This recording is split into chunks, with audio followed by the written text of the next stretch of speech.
ni Obama def ni Franck Simonet def ni Audrey Pulvar def Justin Trudeau def ko ëllëg il y aura d'autres assauts ba Macky cédé te boobaa ñu ñëpp ñi kii demandé à la classe politique leur comportement est suspect dégguma leen ba xeex bi commencé ba léegi contre Obama contre Justin Trudeau contre Franck Simonet contre Audrey Pulvar que les lobbies ont envoyé pour tordre la main à Macky Sall dégguma benn homme politique bu wax ne Sénégal kenn du fa légaliser homosexuel dégguma ko c'est suspect ñun xam nañu ne y a des lobbies qui financent des leaders politiques dans ce pays xam nañ ne am na ay candidats à la présidence de la République ay góor jigéen européens ñoo leen jox budget de campagne buñ ñu tax a wax nag waxoon nañ fii ne góor jigéen yi état jox na leen ay récépissé ñu ne ay Jamra ngi coow waaye ba ma toogee Aly Ngouille Ndiaye le 13 novembre génn naa ko ma ne ko mu ngi nii mu ne ma ne ko association góor jigéen la plus virulente AIDS président ba mu ngi tudd Diadji Diouf moo ci ëpp taalibe 635 membres góor jigéen récépissé numéro 15 444 délivré en 2012 par qui? Par la DGAT, la direction de l'administration générale du territoire. Bansi bu ministère de l'intérieur yéen a ko jox. ma di ko limal ba ci góor jigéen yu jigéen ñi muy sourire de femme bi Ndeye Kébé jiite. homme politique yi laal xaalisu góor jigéen yi ba tax kenn ñamewul wax ci góor jigéen yi bu wax jotee dinañ wax duñu nangu ku jaay suñu dëkk. pour des questions d'ambition politique. parce que ku nekkaa ngi naan bu ma ci waxee mbaa la ma daan jot danaa ko jot. je ne vous cache pas que ñoom bayu ñu ngi utiliser ay xuusma ñàpp pour ñu song ñu. léegi. ils veulent nous corrompre à coups de millions. xam nga man aw ma oto. te aw ma kër. damay fay liaas ba ñu déggee ma wax ko ci émission face to face bu Aïssa Diop Fall. Vous ne pouvez pas imaginer le nombre de propositions que j'ai reçues le lendemain. Si nous essayons intimidation, nous essayons corruption. Si nous essayons corruption, nous menaçons pour ton intégrité physique. ndax maa ngi dégg ñu naan waaye lii la Calista wax garaawul ma ne garaawul Calista lan laa jotee ak moom ba may menacé. Khadija Sy scénariste maîtresse d'un homme marié sur les centaines de commentaires daal di def benn bu yéeme daal di ne kii ba sama ngi ñëw te yàggatul. maa ngi gis ay commentaire naan waa Matar bu fi yee fitna ma ne ku yee fitna kii menacé wala kii ñu menacé. loolu bàyyi seen yëfu nafiq yi man menace bàyyi naa di ko jël à la légère. depuis mars 2008. Abdou Latif Gueye. ba mu amee ndam assemblée nationale ba ñu voté la loi 2007-31 du 30 novembre 2007 qui criminalise le délit de trafic de drogue. nga xam ne léegi dootul ay peine 3 mois 4 mois minimum 10 ans la. 10 ans assorti d'une amende qui fait le triple de la valeur de la drogue saisie. alors Latif commencé di jot ay menaces de mort. parce que jëm nañ ko corrompre comme ñun. ñu bañ. mais comme que dafa bari kersa parce que jamono yooyu smartphone yi amul. ñu amoon benn Alcatel bu ndaw genre yi moo amoon. en 2008. maa xëy ba sàcc téléphone am daw ministère de l'intérieur. ma gis ñaari haute autorité ma ne leen. Latif dafa bari kersa. lii ma gis fii c'est des menaces graves. de menaces de même nature. waaw bu ma toogee ba yàgg Calista ne ma sa bës a ngi ñëw te yàggatul. ngeen ne man maa yeefit na. waaw Latif jot menaces yooyu ñu teg ci 10 jours. dès dans un bizarre accident qui n'a toujours pas été éclairci. ci yoonu Kaffrine. oto bu bees pour benn. mbëkkante wala oto. muy ñaar. mbëkkul garab muy ñett. ils étaient 4 dans le véhicule. bopp buy metti sax dalu la. otom laa leneen. ñu extirper Latif rey ko dans des conditions bizarres xaw ma nuñ ko reyee. parce que ba léegi la famille n'a pas accès au rapport d'autopsie. Latif noonu la ñàkkee bakkanam man ma jot la même menace ngeen naan da nga bëgg a yësit na. les lobbies dañu bari pexe. bi gars yi yéegee ne aw ma oto mu am ñett ci ñoom yu ma proposé benn Range Rover. waaw keneen ne ma dama lay woo ñu dem damay bañ a def publicité kooku nekk suufu pomu Yarax bi. nga tànn bu la neex. bu ñu gisee ne yooyu yëpp je rejeté naa ko. ah léegi nag ñu ne nañu menacer sa vie.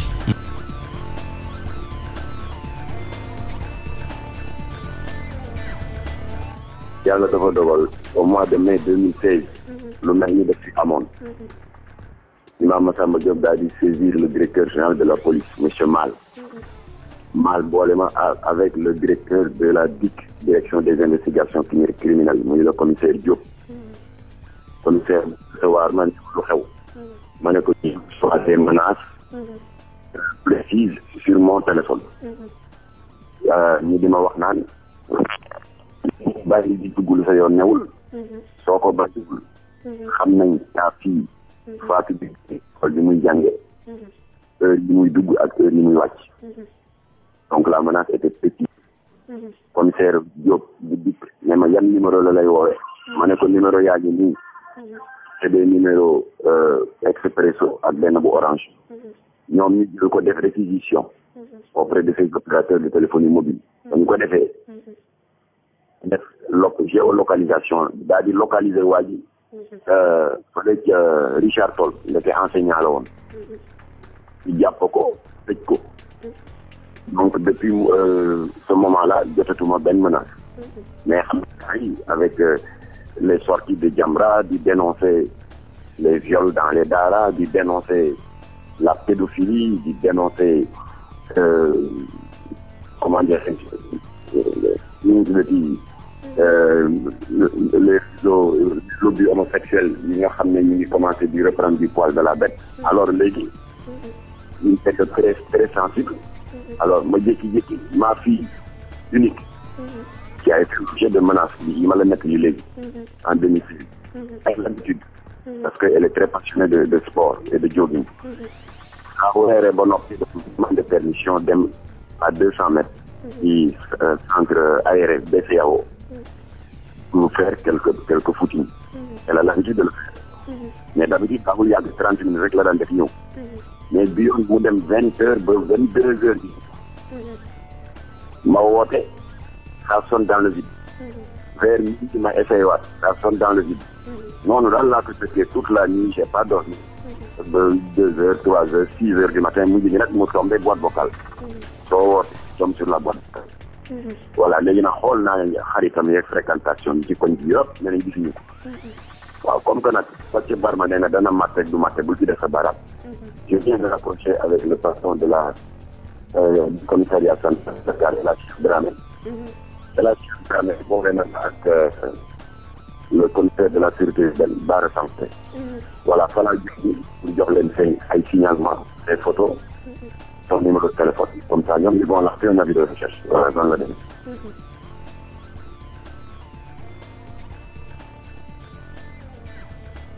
Quelques heures ou bien quelques jours alimentent la place publique parlant d'enlèvement. Finalement, informer la police nationale a déployé ses moyens et au bout de 3 heures de temps, nous avons pu géolocaliser la fille à Yoff, ce qui a amené les services de la sûreté urbaine à s'y rendre et à la récupérer. Après audition, il s'est avéré que cette fille, contrairement aux allégations, n'a pas du tout été enlevée. Elle était dans une auberge de la place avec son amant répondant au nom de Louise. Nous avons ouvert une enquête et vraiment tous les éléments nécessaires pour l'information propre de la population. Apparemment, extérieurement, elle se porte très bien, elle ne présente aucune clinique pouvant attester qu'elle est malade. Non, pour le moment, physiquement, elle se porte très bien.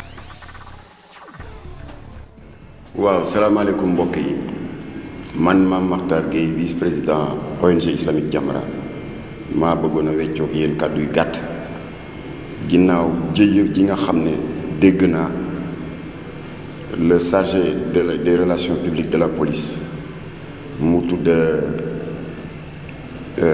lieutenant Diassé Dioum wax ba fu ne nii nit ak ma fay oo ci àdduna li dal suma doom dal ma mën na dal n'importe quel père ou mère de famille bu ko defee comme que dañu ne dans un état de droit boo xam ne nul n'a le droit de se faire justice soi-même ma def la nga xam ne ku mënoon nekk ci sama place itam loolu ngay def c'est-à-dire dem ci yoon saisir naa le patron du commissariat central de Dakar mu di le commissaire El Hadj Cheikh Dramé mu boole ma ak ki topp ci moom mu di le commissaire